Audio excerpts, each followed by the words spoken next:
Hi, everyone. I'm James Garbutt. And I'm Denny Dumas. And this is the Garbutt Dumas Real Estate Podcast.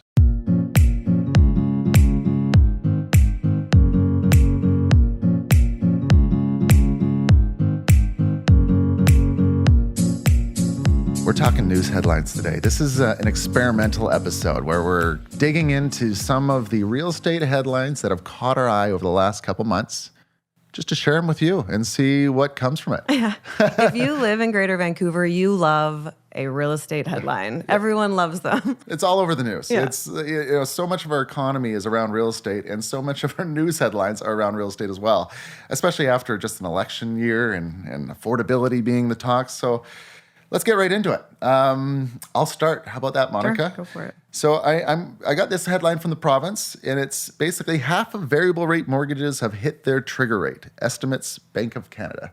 And just to be clear, a trigger rate is the point where the interest rate on your variable mortgage is not being covered by the payments. So a lot of people's mortgage payments are going up. And I guess the interesting fact is that I actually thought this number was going to be higher, but in the article it says 13% of all of Canadian mortgages are variable.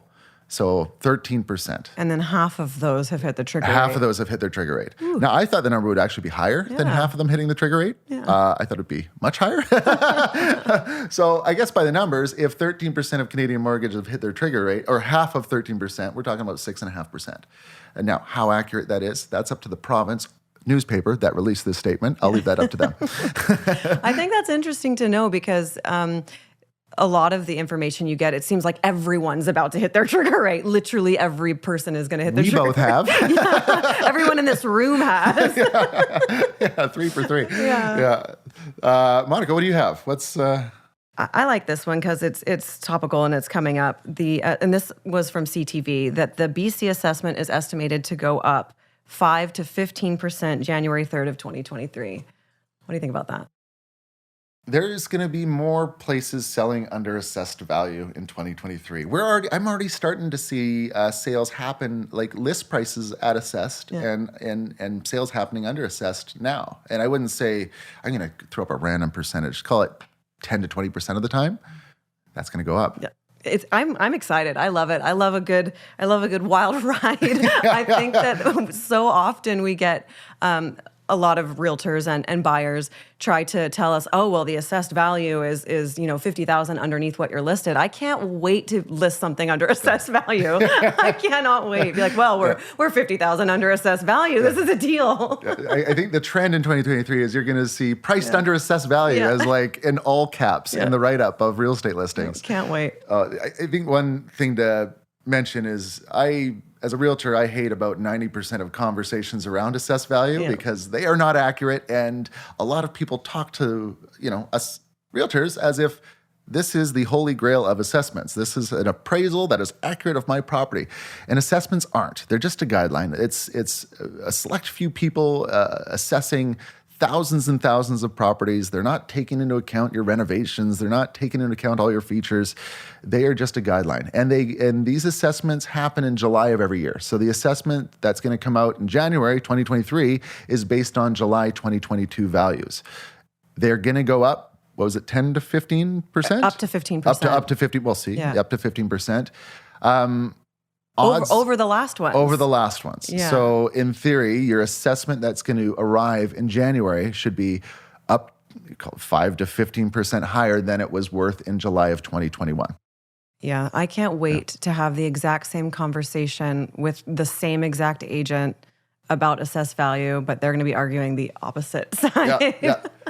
In theory, this might help some properties sell. Yeah. For certain buyers that are stuck on assessed value as a guide of value are going to see, oh, this property just went up in value. Yeah. So there is, and that is a real thing. It's that a is real a real thing. thing. That's why this one for me is my favorite headline. I had this conversation with buyers yesterday. Rarely do you get a moment where they go up so much when the market is correcting the other direction. So this is, enjoy the moment. Yeah. I'll throw one out there. I have, this is from the Daily Hive. Young people need to give up 26 lattes every day for 5 years to afford a Vancouver home. First of all, don't you love the conversation about a coffee a day for like...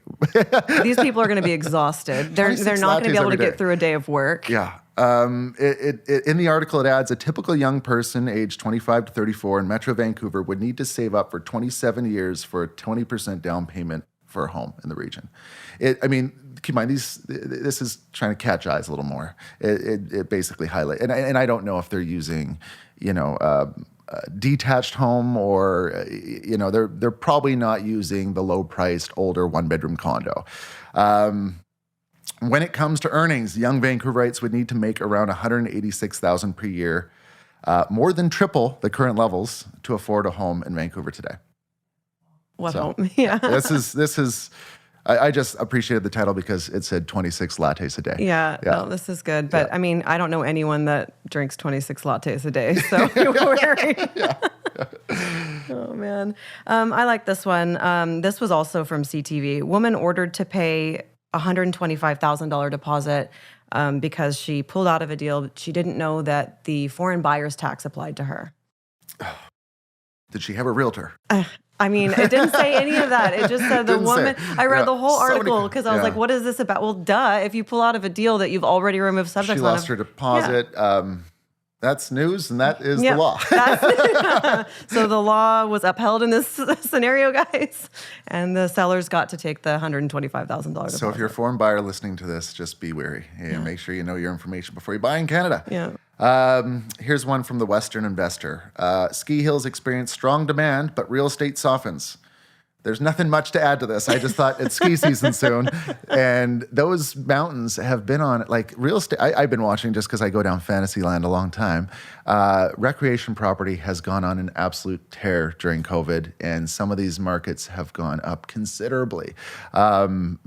Specifically the smaller, like Big White, Mount Washington on the island. Whistler's always been expensive, but the article did have some stats about these recreation properties going down in price.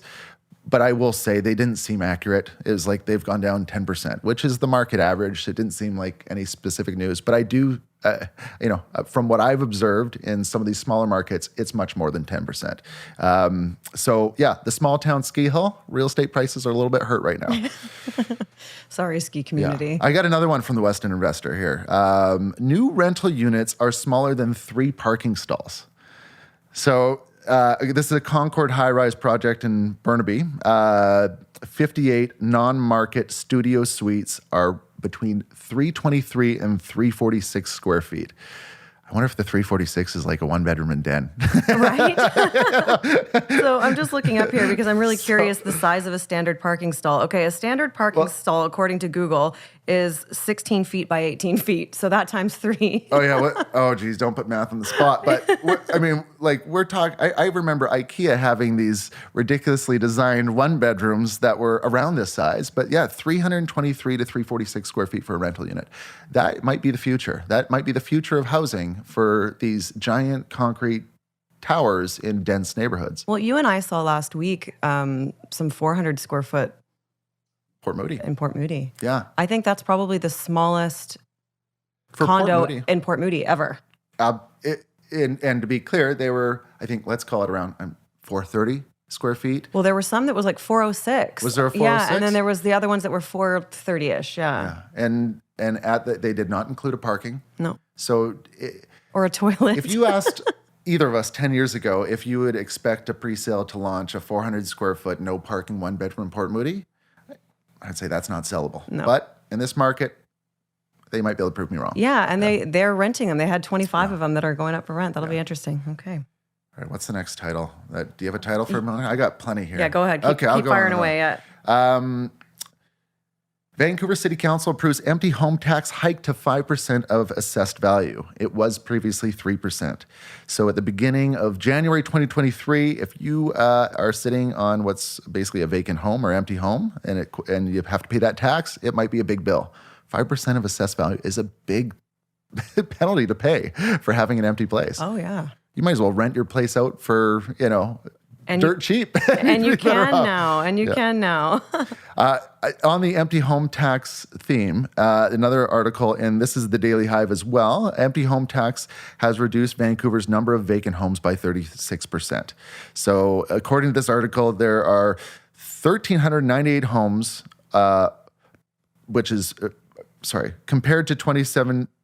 I'm butchering this, Carl. I'm going to read it word for word so I don't butcher any further. 1,398 homes, or 36% fewer properties compared to 2017 when the empty homes tax first launched.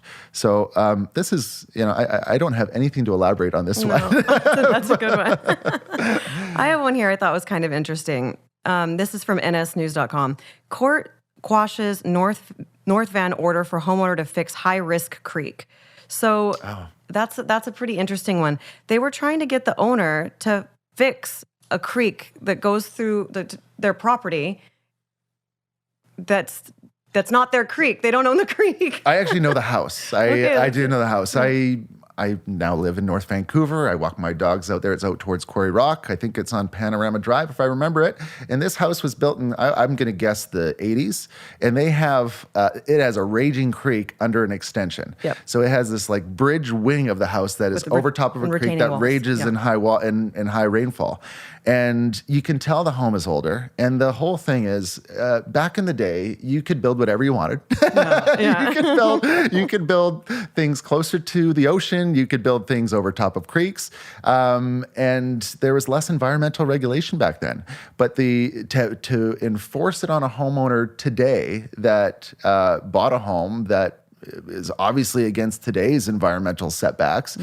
It doesn't feel just. That's an extreme example. That went to court, but yeah, and they wanted him to submit plans and have all kinds of like fly-in, professionals from all over the world to look at it. It was insane. And as someone that's familiar with the process of building around a creek, which I unfortunately have experience or going through right now, that homeowner would be going through the ringer to make that work. There would be so many engineers, environmentalists. There's the laundry list of like professionals and documents and reports, never mind the work to be done. It would be pretty extensive, I would imagine. Yeah. And to put that on a homeowner, I think that would be more on the city or the district, and maybe have the homeowner contribute something. But lucky guy, he's off the hook. He's off the hook. Okay. Yeah. I've got a good one here. I really love this one. This is another CTV News. Tax sale of Vancouver home for Tax sale of Vancouver home for $1 million less than assessed value can't be completed, city staff say. Oh. So the home sold for under $1 million less than the assessed value. It was a year ago. It was over a year ago. And it's been, they stopped it from completing. It was 3018 Ninth Street. It sold last November, so over a year ago, in East Vancouver. It sold for $1 million less than assessed value, and the city says, oops, that was a manifest error in the tax sale process. So we're going to not allow this one to complete. Did it mention anything about the owner of the home having the option to pay the taxes and not? Yeah, well, the owner of the home is deceased. So this is where this problem came in. So they didn't have any heirs, and they didn't leave the property to anyone. So the city went ahead and sold it, and there was a mistake, and it sold for $1 million less than the assessed value. And owners typically, if it was a forced tax sale, would have up to 12 months to pay the upset price. An upset price is the price that it ends up selling for in court. Yeah. And because this owner is no longer with us, they didn't have the opportunity to do that. But the city says, no, we're not going to let this one complete. The all-in price. Do you guys want to guess what the all-in price? This is for a house. This is for the house. Yeah. Oh, the all-in price they bought it for was $34,906. No wonder it didn't complete. Okay. And the city was like, no, not happening. Yeah.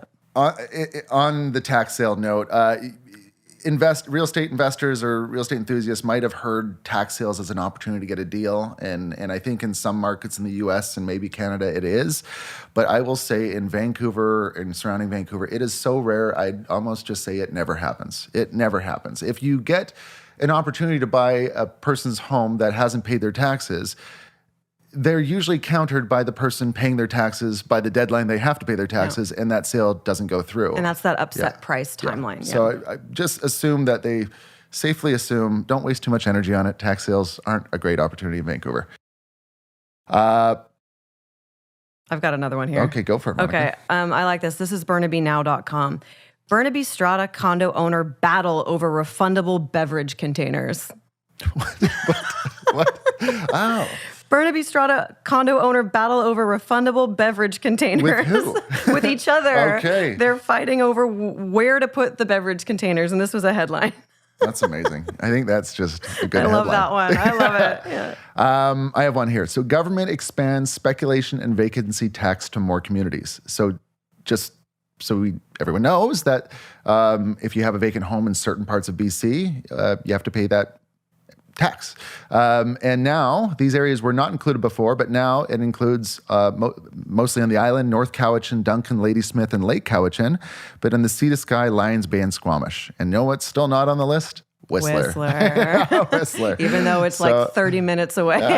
Isn't that fair? Interesting. I think there's some pretty big shacks that have high assessed values that are clearly not occupied. And that's why Whistler doesn't get it. So these changes will come to effect in January 2023. And just as everyone knows, the existing taxable areas are Metro Vancouver, Fraser Valley, Greater Victoria, Kelowna, West Kelowna, Nanaimo, and Lanceville. Now, if you find yourself getting extremely perplexed by real estate headlines in Vancouver, you should call your real estate agent. Yeah, because there's a lot. There's a lot there. We have the inside scoop. If you're very confused by a headline, if you want to know what happened with the battle over the beverage containers, James and I are in real estate. You can give us a call. If you want to know what's a headline versus what's reality? Yeah. We're here to help. Yeah. Thanks for listening.